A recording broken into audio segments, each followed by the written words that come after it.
الله. بسم الله الرحمن الرحيم. السلام عليكم ورحمة الله تعالى وبركاته. للنبي الكريم وعلى آله وأصحابه الكرام الفاتحة. أعوذ بالله من الشيطان الرجيم. بسم الله الرحمن الرحيم. الحمد لله رب العالمين الرحمن الرحيم مالك يوم الدين إياك نعبد وإياك نستعين اهدنا الصراط المستقيم صراط الذين أنعمت عليهم غير المغضوب عليهم ولا الضالين آمين. الحمد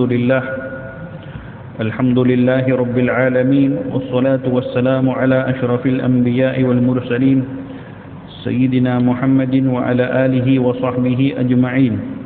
رب اشرح لي صدري ويسر لي أمري واحلل عقدة من لساني يفقهوا قولي. أما بعد، نوينا التعلم والتعليم والتذكر والتذكير والنفع والانتفاع والإفادة والاستفادة والحث على التمسك بكتاب الله وسنة نبيه صلى الله عليه وسلم والدعاء إلى الهدى وابتغاء مرضات الله وقربه سبحانه وتعالى. آمين اللهم آمين. Hadirin hadirat muslimin muslimat, saudara-saudari, para jemaah yang dikasihi, yang dirahmati Allah. Perbahasan kita pada malam ini daripada kitab Syarah Hadis Jibril karangan Al-Allamatul Muhaqqiq Al-Habib Zain bin Ibrahim bin Sumayd hafizahullah. Dan kita akan bahaskan bab berkaitan tentang zakat pada muka surat 143. Pertemuan sebelum ini kita membahaskan tentang masalah solat, dan kita telah pun habiskan beberapa subtopik berkaitan tentang hukum hakam solat, rukun solat, syarat solat, solat-solat sunnah. Demikian juga beberapa solat sunat yang dituntut untuk dilakukan secara jemaah dan juga secara bersendirian. Maka dengan itu selesai perbahasan tentang solat, kita beralih kepada perbahasan tentang zakat. Secara umum kita mengetahui bahawa rukun ketiga daripada rukun Islam ialah membayar zakat. Ini suatu perkara yang tidak boleh dinafikan, suatu perkara yang tidak boleh diingkar, tidak boleh ditolak, kerana ia merupakan sesuatu yang tersabit di dalam Al-Quranul Karim dan tersabit di dalam hadis baginda Nabi Muhammad SAW, dan merupakan rukun Islam yang tidak sempurna iman seseorang kecuali dia menerima kesemua daripada kelima-lima rukun Islam, dia mengiyakan walaupun dia tidak melaksanakan. Macam kita mengakui bahawa solat itu wajib hukumnya, tetapi di sana ramai juga orang yang tak solat, tapi dia tetap Muslim. Demikian juga dalam masalah zakat, tidak boleh menafikan kewajipan membayar zakat, mengeluarkan zakat, walaupun di sana ada orang yang tidak membayar zakat. Tetapi beriman bahawa zakat adalah wajib, ia adalah suatu perkara yang mesti ada kepada setiap individu Muslim, kerana ia merupakan suatu perkara yang telah tersabit di dalam Al-Quranul Karim. Zakat ialah mengeluarkan, disebutkan di sini oleh pengarang kitab, yang namanya membayar zakat, iaitu mengeluarkan zakat kepada yang berhak menerimanya daripada orang-orang fakir dan miskin serta kelompok asnaf yang lain. Kita mengetahui bahawa asnafuz zakah, asnaf zakat ini ada 8 golongan. Jadi yang namanya zakat adalah mengeluarkan daripada harta yang ada kepada seseorang bila cukup syaratnya, dan dikeluarkan pula kepada golongan yang disyaratkan atau golongan yang telah ditetapkan. Jadi di sini zakat tidak boleh untuk sewenang-wenangnya diberikan kepada sesiapa pun, tidak. Itu tidak akan namanya zakat. Dan zakat juga tak boleh dikeluarkan ikut suka hati, tak juga nama zakat. Ianya terikat dengan dikeluarkan daripada siapa dan diberikan kepada siapa. Itu semuanya sudah ditetapkan di dalam syariat untuk kita patuhi.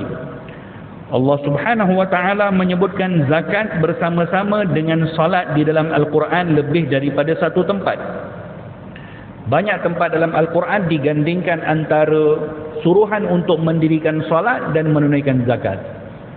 Wa aqimus solata wa atuz zakah warka'u ma'ar raki'in sebagai contoh.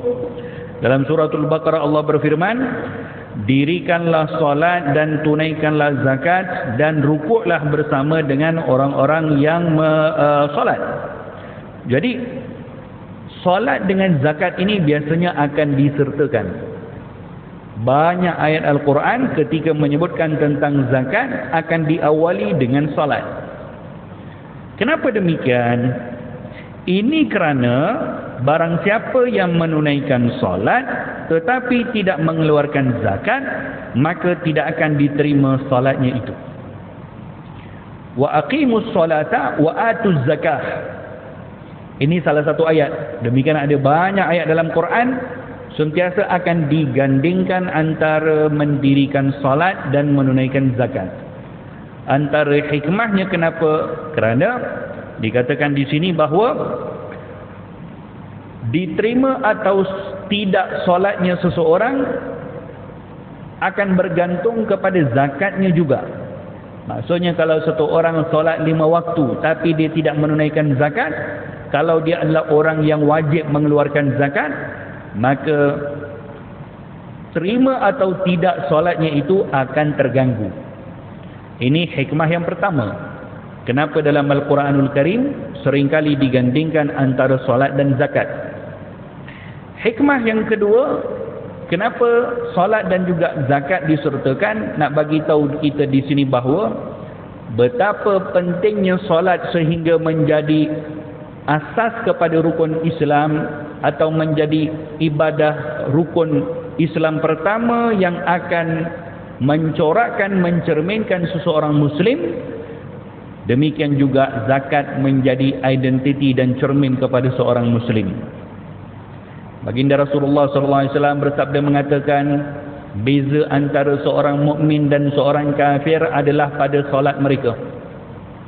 Maksudnya diukur pada mereka mendirikan solat atau tidak. Itu beza untuk dilihat antara orang mukmin dan orang bukan Islam.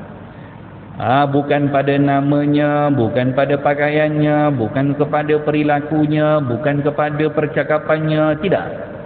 Tapi dia solat atau tidak. Kalau dia tak solat, maka dia sudah menggugurkan identiti Islam yang paling terbesar pada diri orang tersebut.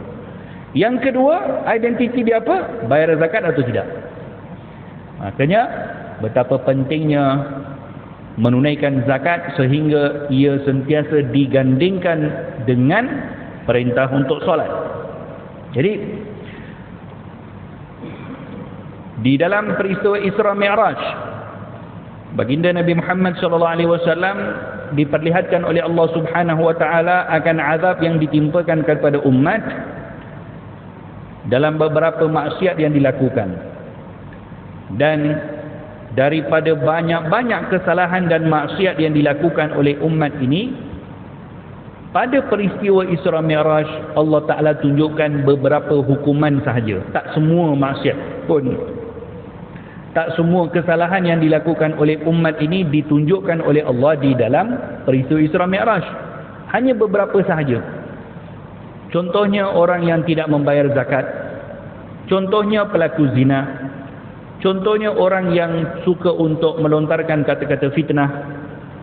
Maka dikhususkan beberapa daripada jenis hukuman yang Allah tunjukkan live kepada baginda Rasulullah. Demikianlah hukuman yang akan ditimpakan kepada umat kamu bila mereka lakukan kesalahan-kesalahan ini. Kenapa dikhususkan beberapa sahaja, tak semua? Ini hikmahnya adalah supaya Allah nak bagi tahu, berikan isyarat kepada Nabi, inilah kesalahan yang paling banyak yang akan dilakukan oleh umat kamu.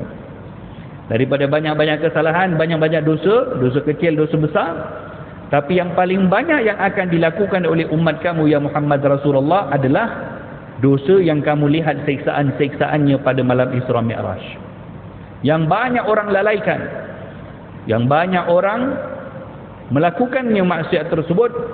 Antara yang diperlihatkan siksaan di hari akhirat Allah perlihatkan kepada Nabi pada malam Mi'raj, adalah kepada mereka-mereka yang tidak menunaikan zakat. Oleh demikian hadirin hadirat yang dirahmati oleh Allah, menunaikan zakat ini suatu kewajipan kepada kita dan wajib kepada kita untuk mengetahui walaupun secara umum, walaupun secara general, kita wajib mengambil tahu kita ini dah kena bayar zakat atau tidak. Maka jangan buat-buat tak tahu. Ada sebagian orang dia buat tak tahu. Lebih baik aku tak payah belajar bab zakat, kalau dah belajar nanti kena bayar pula. Dia tak tahulah, tak payah bayar. Maka dua dosa yang dia dapat. Yang pertama dosa kerana tak bayar zakat. Yang kedua kerana dosa dia sengaja tak belajar tentang zakat. Supaya dia boleh bagi alasan, kalau dia tak tahu pun, saya tak tahu pun Ustaz kena bayar zakat. Apa sebab tak tahu? Sebab tak belajar. Selamatlah macam tu. Kalau macam tu orang tak payah belajar solat, tak payah belajar puasa, tak payah belajar apa-apa, duduk atas dunia ini macam jadi haiwan aja lah. Jadi kita ini wajib mengetahui diri kita ni sebetulnya sudah kena bayar zakat atau belum. Dan dalam hal ini banyak orang yang tidak mengambil perhatian. Banyak orang yang tidak tahu pun sebetulnya dia ni dah kena bayar zakat dah. Apa sebab dia tidak tahu? Kerana tidak belajar, malas nak belajar. Jadi kita kena cek balik tuan-tuan rahimakumullah. Yang kita tahu sebahagian besar daripada orang tahu zakat fitrah dia tahu. Sebab apa? Alah sikit je kan, RM7. Itu pun dipilih negeri mana yang paling sikit bayar. Kalau di wilayah kena bayar RM8, di balik Johor nanti kalau bayar RM7, dibayar RM7. Kedekutnya la haula la quwwata illa billah. Tak boleh dibawa bincang. Jadi ada masyarakat sampai macam tu. Yang dia tahu zakat tu zakat fitrah. Tapi dia tak sedar bahawa dia punya simpanan. Dia tak sedar bahawa dia ada pelaburan. Dia tak sedar bahawa dalam akaun saving dia ada duit yang sudah sampai nisab untuk keluarkan zakat. Dia tak sedar bahawa dia punya harta-harta tertentu kalau dinilaikan sudah wajib zakat. Dia tak sedar bahawa duit pencen dia sebenarnya kena zakat. Dia tak sedar bahawa pelaburan emas barang kemas yang disimpan di rumah sudah sampai haul atau nisab yang kena bayar zakat. Maka ini mudarat atau musibah besar kalau seseorang dia tidak mengetahui dirinya sudah wajib keluarkan zakat atau tidak. Jadi secara umum tuan-tuan hadirin hadirat yang dikasihi dan dirahmati Allah, pengarang kitab ini sebutkan zakat terbahagi kepada dua bahagian. Yang pertama zakat al-mal atau zakat maliyah, zakat harta. Dan yang kedua zakat badaniyah atau dipanggil sebagai zakat fitrah. Dua kategori sahaja tuan-tuan, tak banyak pun. Dua sahaja kategori yang perlu kita tahu. Yang pertama zakat harta, ini tak semua orang terlibat. Maksudnya dia punya syarat untuk dia kena bayar zakat, tak semua orang terlibat. Tapi zakat fitrah kebanyakan orang akan terlibat, kecuali orang yang betul-betul fakir, miskin pada malam hari raya, dia tak cukup duit untuk makan, untuk ahli keluarga, maka dia pun tak payah bayar zakat fitrah. Tapi biasa orang kita ambil tahu tentang masalah zakat fitrah saja. Jadi secara umum zakat ini terbahagi kepada dua. Zakat yang pertama zakat mal, zakat harta, iaitu zakat harta yang wajib dikeluarkan oleh setiap orang Islam yang merdeka pada harta-harta tertentu. Tak semua harta pun kena bayar zakat. Harta tertentu sahaja. Seperti apa? Seperti kalau dia punya emas dan perak simpanan. Tak kira dalam bentuk jongkong emas atau perak, atau dalam bentuk pelaburan yang tak nampak depan mata, pelaburan emas, atau dalam bentuk barang-barang perhiasan, semuanya ada dhawabit, ada dia punya kategori dan syarat-syarat kena bayar zakat atau tidak. Ini kategori zakat harta yang pertama, iaitu emas dan perak. Dia ada perbahasan lain, kita akan bincang lepas ini. Yang kedua, zakat ternakan, iaitu kategorinya adalah binatang-binatang ternakan termasuk onta, lembu, kambing. Ini yang kita akan buat kurban. Dan kategori-kategori ini saja, kalau seseorang menternak onta, lembu, kambing dan seangkatan dengannya yang sah dibuat kurban, maka dia juga kalau dah masuk ceburi dalam bidang penternakan lembu, kambing, onta tak adalah sini kan, lembu dan kambing. Jadi kalau once dia dah masuk saja ke dalam bidang penternakan tersebut, maka dia wajib belajar tentang zakat penternakan. Kalau dia tak belajar tentang zakat penternakan, berdosa dia. Kerana kalau sampai satu masa dia tak tahu pun dia kena bayar zakat, lalu berdosa dia. Demikian juga kategori yang ketiga daripada zakat harta adalah zakat tanaman. Zakat tanaman adalah kepada makanan asasi sahaja, seperti korma, anggur, ini sahaja yang kena bayar zakat tanaman. Dan juga gandum, 3 kategori. Maka 3 kategori ini dan juga beras, 3 kategori ini adalah kategori yang wajib zakat tanaman. Jadi orang yang buat tanam cili padi kena bayar zakat tanaman tak? Tidak. Yang tanam musangking, contohlah, untung berjuta-juta ringgit, kena bayar zakat tanaman? Tidak. Habis nak kena bayar zakat apa? Tu yang keempat. Dan kelima, zakat perniagaan. Zakat perniagaan ini umum kepada semua perniagaan-perniagaan yang halal. Zakat perniagaan ini kepada semua perniagaan yang halal.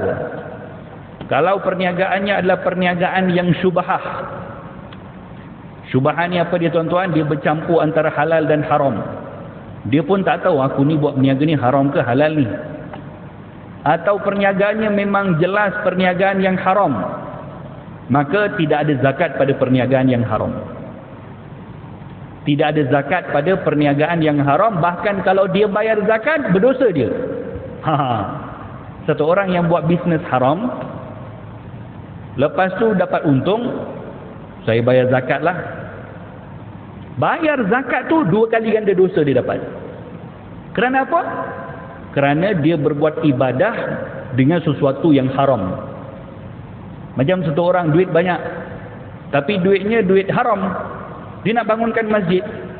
Nampak macam baguslah bangun masjid daripada nak buat apa duit tu. Bangunkan masjid tu hukumnya haram. Apa sebab? Kerana dia melakukan ibadah dengan sesuatu yang haram. Jadi nak buat apa kalau duit yang tidak syar'i? Itu ada salurannya, pergi ke majlis Islam. Di sana ada cara untuk menguruskan wang yang tidak syar'i. Dan mereka ada cara-cara mengikut kepada hukum syariat apa nak kena buat kalau seseorang punyai duit yang tidak patuh syariah.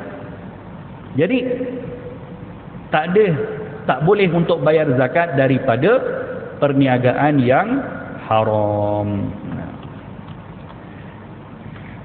Baik. Yang kedua, zakat badaniyah, iaitu zakat fitrah. Kita masuk kepada zakat yang pertama, kategori yang pertama tadi, zakat al-mal, zakat harta. Syarat untuk wajibnya zakat harta kepada seseorang yang kategori-kategori tadi, tak kira emas perak atau simpanan wang ringgit ke, atau perniagaan ke, atau tanaman ke, atau ternakan ke, semua ini kategorinya kembali kepada zakat harta. Sebab saya dah beritahu tadi, zakat tu terbagi pada 2 saja, zakat harta, zakat fitrah. Zakat fitrah nanti kita akan bahaskan. Zakat harta sekarang ni, apa syarat dia? Ada 2 saja syarat dia.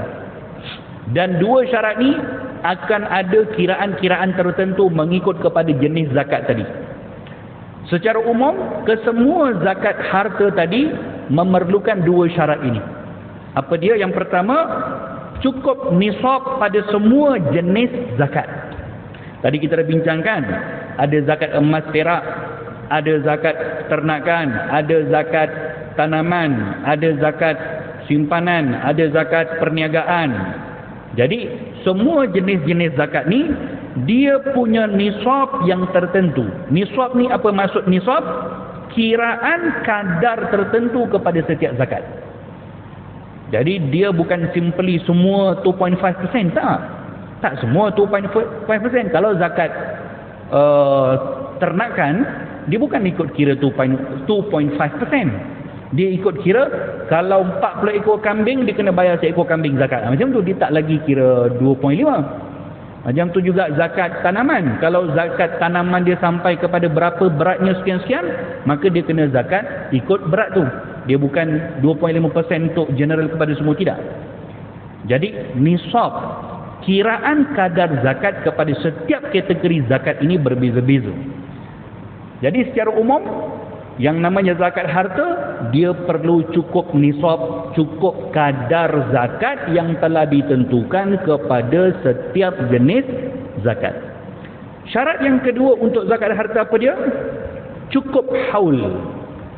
Berlakunya setahun mengikut tahun hijriyah. Pada harta yang bukan muasyarah, hasil bumi dan harta karun. Jadi kerana zakat kepada harta bumi, hasil bumi seperti zakat kalau orang dapat barang galian, atau orang tiba-tiba terjumpa harta karun, atau tiba-tiba terjumpa belian, yang namanya hasil bumi lah, hasil bumi yang punya harga tu. Jadi di situ kiraannya tak ikut haul lagi dah, dia ada kiraan lain. Itu dipanggil muasyarah. Jadi kalau cukup dua syarat ini, maka dia wajib keluarkan zakat pada masa itu juga. Dia tak boleh nak tunggu Ramadan. Ada sebahagian penyakit orang kita nak bayar zakat tunggu Ramadan, walhal dia punya haul dan nisab dia dah cukup bulan Muharram hari tu. Apa pasal pergi tunggu Ramadan? Jadi hukumnya tak boleh tunggu. Cukup haul, cukup nisab, ikut kepada tahun hijrahnya dia kira, katakan dia kira zakat dia daripada bulan Muharram ke Muharram. Muharram ke Muharram dia kira zakat, contohlah. Atau dia kira daripada apa-apa bulan lah. Kalau dia kira Ramadan ke Ramadan, okey lah. Tapi tiba-tiba dia kira zakat dia dah cukup haul, dah cukup nisab, katakan pada bulan Safar. Bulan depan Safar kan? Sekarang lah Safar, betul. Bulan Safar ni dah cukup haul dia dah. Dah cukup nisab. Tapi dia kata tak apalah Ustaz, saya tunggu Ramadan tahun depan lah supaya dapat pahala lebih. Tak boleh, mana boleh macam tu. Kita kalau dah masuk waktu zuhur, kena salat zuhur. Tak boleh tunggu, nanti nak tunggu waktu yang afdal untuk solat, tak boleh. Jadi tak boleh kita tunggu untuk bulan Ramadan baru nak keluarkan zakat. Orang yang berbuat demikian, hukumnya dia adalah dipanggil wahuwa madmunun alaih, yakni orang yang akan dipersoalkan nanti. Kenapa kau tunggu sampai Ramadan baru nak bayar? Tiba-tiba kalau mati tengah jalan tak sempat Ramadan, maka dia akan mati dalam keadaan berdosa tak bayar zakat. Jadi kena hati-hati kalau di dalam perancangan membayar zakat, cukup haul, cukup nisab, terus bayar. Di situ tidak lagi diperlukan untuk menunggu datangnya bulan Ramadan. Jadi dua syarat ni tuan-tuan hadirin hadirat yang dikasihi dirahmati Allah. Dua syarat yang terpakai untuk semua kategori zakat harta tadi. Senang saja nak faham, cukup nisab, cukup kiraan dan cukup haul, cukup 1 tahun. Mengikut kepada kategori-kategori ada perincian lain pula. Kita pergi kepada kategori yang pertama, zakat emas dan perak. Berapa banyak emas dan perak yang kalau kita memiliki kita kena bayar zakat? Kiraannya di sini muka surat 144 iaitu 3 awaq atau bersamaan 30 qaflah. Ini kalau kiraan dalam bahasa kitab. Kalau dalam kiraan bahasa gram kita, 30 awaq itu bersamaan 84 gram emas. Jadi kalau seseorang memiliki 84 gram emas, dia kira sekarang ni bulan Safar, daripada tahun lepas Safar 1443, tahun ni 1444 Hijriyah Safar. Tengok, cek-cek balik jonggong emas yang tersimpan bawah katil, atas almari, dalam dapur, kabinet rumah apa semua, cek balik. Dalam peti besi semua tengok. Dan barang-barang perhiasan emas yang tak terpakai mengikut kepada kadar uruf. Tengok-tengok balik, jumlahkan, alamak, lebih 84 gram. Cukup setahun. Daripada tahun lepas Safar sampai tahun ni bulan Safar, tersimpan lebih ataupun sampai 84 gram emas. Maka di situ bila dah cukup haul, dah cukup setahun. Nisabnya apa? 84 gram emas. Jadi dia kena bayar zakat 2.5% dengan duit. Bukan 2.5% dengan emas tu. Tak. 2.5% dengan duit dibayar zakat kepada para fuqara, para masakin. Itu cara zakat emas. Adapun zakat perak pula berapa? Iaitu bila dia memiliki lebih kurang 588 gram. Daripada perak, kalau cukup setahun dia ada nilai banyak tu, maka dia kena bayar duit 2.5% daripada perak tersebut. Perak ni biasa tak ramai orang simpan lah. Ni emas ni, nak ambil perhatian emas. Dan zakat yang wajib dikeluarkan pada emas dan perak 2.5% walau ia daripada bahan galian, dan wajib pada yang lebih dari nisab mengikut kadar timbangannya. Tidak diwajibkan zakat pada perhiasan yang dipakai yang diharuskan tanpa berlebih-lebihan. Ini muslimat kan ambil perhatian, muslimin jugalah. Biasa kita dengar kalau barang kemas yang kita pakai untuk perhiasan, bukan kita lah, muslimat lah, yang pakai untuk perhiasan tak payah zakat. Betul ayat tu, tapi ayat tu punya perincian. Perinciannya macam mana? Secara kebiasaan ianya dikatakan logik untuk dipakai mengikut uruf setempat. Uruf ni maksudnya mengikut budaya di tempat tersebut. Seorang perempuan dikatakan kalau memiliki barang kemas macam ni, itu memang logik lah kalau dipakai. Tapi kalau dia ada rantai sampai 15 rantai, itu tak logik untuk dijadikan sebagai uruf dia akan jadi barang perhiasan, dia tidak. Jadi dalam hal ni kena ambil perhatian.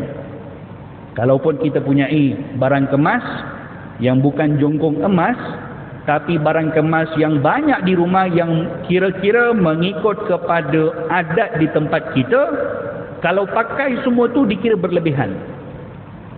Faham? Senang saja. Kalau pakai semua tu dikira berlebihan. Kalau pakai 2-3 rantai berlebihan tak? Taklah kot. Kan? Tapi kalau seseorang pakai 10 rantai dekat leher dia, itu kena cek baliklah betul ke tak betul. Jadi itu dikira sebagai berlebihan. Maka bila dikira sebagai berlebihan, itu tandanya bukan daripada barang perhiasan yang boleh dikecualikan daripada zakat. Tidak. Itu kena zakat juga. Jadi yang diasingkan apa? Yang diasingkan barang kemas dia. Kalau secara umum, secara adatnya kalau dipakai semua ni, one time dipakai, one off dipakai semua ni, itu tak berlebihan. Yang itu tak payah zakat. Yang lebihnya, kalau dah lebih daripada 85 gram, maka dia kena totalkan semua.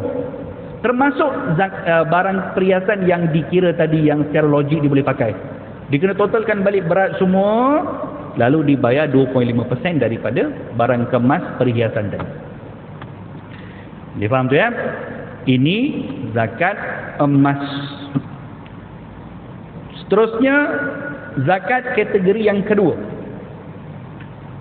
Zakat binatang ternakan. Jadi kalau zakat emas tadi, dia kalau tak cukup satu haul, tak cukup haul, katakan tahun lepas dia beli, katakanlah sekarang contoh, bulan ni dia beli 150 gram emas, rantai apa semua dia beli, tak ada zakat lah, kecuali apa? Kecuali tunggu 1 tahun.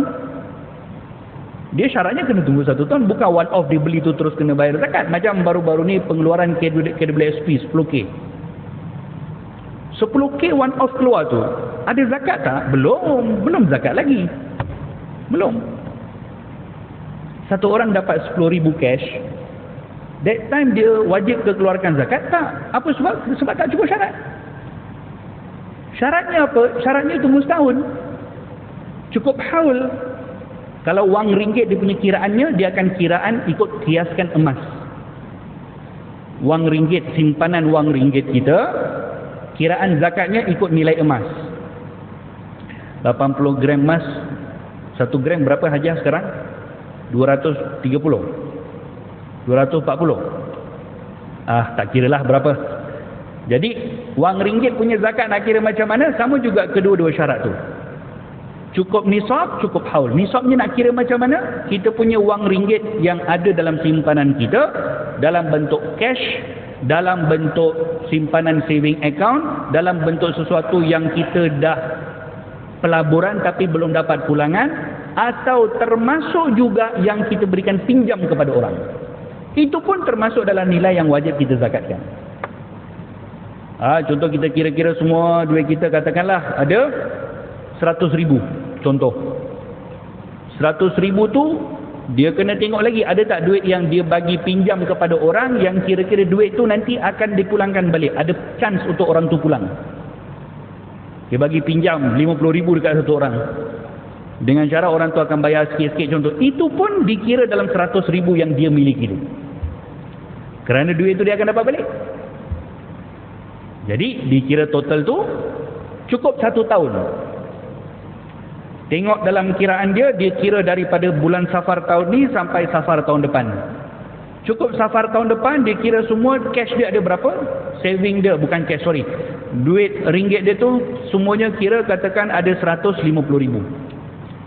Jadi 150,000 tu kalau ikut nisab nisab kiraan emas 85 gram emas kan, darabkan katakanlah berapa 1 gram? 250 tak tahu, katakanlah RM230 1 gram emas, contoh. Jadi sebenarnya semua kiraan ni kita buka je dekat mana-mana majlis agama, dah ada semua dah, tak payah pening-pening kepala dah, semua dah ada. Bahagian zakat apa semua kita buka sekarang je. Nisab wang ringgit dah ada dah setiap negeri. Kalau ikut saya punya kiraan tadilah, contoh saya anggarkan, saya pun tak tahu berapa harga emas sekarang, saya anggarkan 230 gram, 230 ringgit 1 gram. Jadi berapa dia punya nisab wang ringgit? 19,550. Jadi kalau cukup setahun, dalam simpanan dia ada 19,550 dan ke atas, maka dia sudah wajib bayar zakat. Zakat apa? Zakat wang ringgit, zakat simpanan. Daripada total duit dia ada 2.5%. Jadi ukurannya mudah saja. Cukup nisab, kalau melebihi daripada nisab dan cukup setahun, maka dia kena bayar zakat. Atau tiba-tiba satu orang untung perniagaan dia contoh, ataupun dia jual rumah contoh, jual rumah dapat RM200,000. RM200,000 tu kalau ikutkan nilai emas tu memang kena bayar zakat lah. Tapi once dia dapat RM200,000 tu, adakah dia wajib bayar zakat 2.5%? Belum bayar zakat lagi. Syaratnya apa? Cukup nisab, cukup sampai tahun depan. Duit tu tersimpan tak sampai tahun depan nanti, berapa baki yang tersimpan? Katakan once dia dapat RM200,000 tapi dia buat beli kereta, beli rumah, apa-apa bla bla bla, bagi-bagi anak-anak apa semua, cukup tahun depan tinggal RM15,000 je daripada RM200,000 tu. Kena bayar zakat? Tak kenalah. Apa sebab tak kena? Sebab tak cukup nisab. Sama juga duit KWSP yang baru-baru ini keluar RM10,000 tu, dia kena cukup nisab, baru akan wajib membayar zakat. Okey. Baik, yang kedua jenis zakat adalah zakat binatang ternakan. Okey, ini wajib dipelajari oleh penternak-penternak lah. Ini dia ada banyak dia punya formula, susah sikit nak hafal.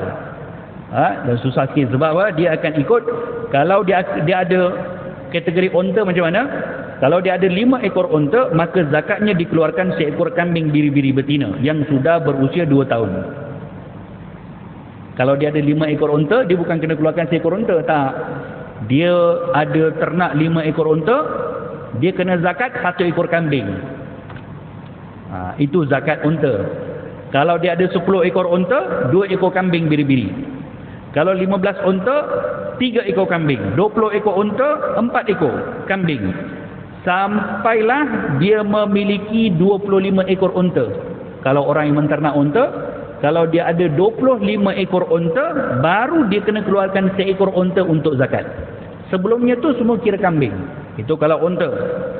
Demikian kalau lembu macam mana dan seterusnya lah, ada kiraan dia. Tak payah kita detailkan. Ada pengembala unta kat sini, tak ada kot. Seterusnya lembu. Kalau seseorang menternak, dia mempunyai 30 ekor lembu. Maksudnya cukup nisab juga, cukup 1 tahun, 30 ekor tu masih ada lagi, maka dia kena keluarkan 1 ekor anak lembu yang berumur 1 tahun sebagai zakat. Demikian akan bertambah. Kalau 40 ekor, dia kena keluarkan 1 ekor anak lembu berumur 2 tahun. Dan seterusnya, ada kiraan yang lebih detail yang tak perlu kita bahaskan. Saya nak bagi secara general saja. Demikian juga kalau kambing. Kalau kambing pula, kalau satu orang punyai 40 ekor kambing dan ke atas, baru dia kena fikir bab zakat. Bukan fikirlah, baru dia kena bayar zakat.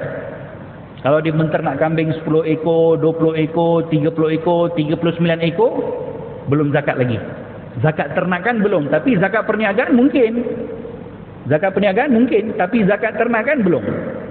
Cukup 40 ekor kambing, 40 hingga 120 ekor kambing, maka dia kena zakat 1 ekor kambing. Tak banyak pun. Katakan dia ada 100 ekor kambing, cukup haul. Cukup 1 tahun, ada 100 ekor kambing lagi, maka dia kena zakat berapa? 1 ekor je kambing. 121 hingga 200, 2 ekor kambing. 201 hingga 399, 3 ekor kambing. 400 dan ke atas, 4 ekor kambing. Demikian kiraan zakat ternakan. Dan tidak wajib dikenakan zakat pada ternakan yang bukan diternak dengan cara dibebaskan di padang rumput dan sebagainya, dan tidak juga pada ternakan yang digunakan untuk bekerja. Maksudnya kalau dia punya ternakan, tapi ternakannya bukan dia yang bela, dia yang bagi makan, dia yang buat kandang, dia yang bagi minum, tak. Dia ada satu tanah luas ataupun kampung, dia boleh 1 ekor kambing, tak kambing tu pun pergi cari makan sendiri, minum sendiri, uruskan sendiri, beranak semua cukup 50 ekor. Tapi dia tak ada spend duit sikit pun untuk kambing tu. Tapi kambing tu milik siapa? Ya milik dia. Jadi itu kena zakat tak? Tak kena zakat. Sebab dia bukan dikira sebagai ternakan dia. Kambing tu bebas pergi mana-mana dan cari makan sendiri. Demikian zakat kepada ternakan. Dan ada banyak lagi zakat tanaman, kemudian zakat barang-barang perniagaan, dan insya-Allah kita akan bahaskan zakat-zakat tersebut pada pertemuan akan datang insya-Allah. Hadza billahi taufik. Wa sallallahu ta'ala wa sallam ala khairi khalqi sayyidina Muhammadin wa ala alihi wa sahbihi wa sallam walhamdulillahi rabbil alamin. Allahumma inna na'udzu bika min ilmin la yanfa' wa na'udzu bika min qalbin la yakhsha' wa na'udzu bika min du'ain la yustajab wa na'udzu bika min 'amalin la yuqbal bi rahmatika ya rabbal alamin. Sallallahu ta'ala wa sallam ala khairi khalqi sayyidina Muhammadin wa ala alihi wa sahbihi wa sallam walhamdulillahi rabbil alamin. Assalamu alaikum warahmatullahi ta'ala wabarakatuh.